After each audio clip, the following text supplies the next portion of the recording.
Broken হার্টের জন্য Islamic সমাধান।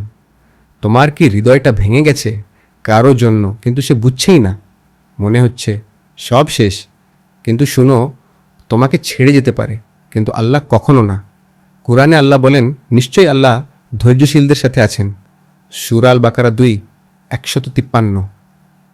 তুমি যাকে হারিয়েছ সে তোমার জন্য ভালো ছিল না। আল্লাহ জানেন তুমি জানো না, তুমি তোমাকে বাঁচিয়েছেন। রসুল সাহ বলেন, যে কেউ কোনো কিছুর জন্য আল্লাহর কারণে তা ছেড়ে দেয়, আল্লাহ তাকে এর চেয়ে উত্তম কিছু দেন। মুসনাদ আহমদ। তাহলে এখন কি করবে? কাঁদো, কিন্তু আল্লাহর সামনে কাঁদো।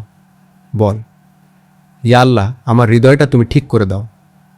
কারণ যে হৃদয় করেন সেটা আর কেউ ভাঙতে পারে না। মনে রাখো, ব্যথা শেষ না, এটা শুরু তোমার আল্লাহর নতুন সম্পর্কের।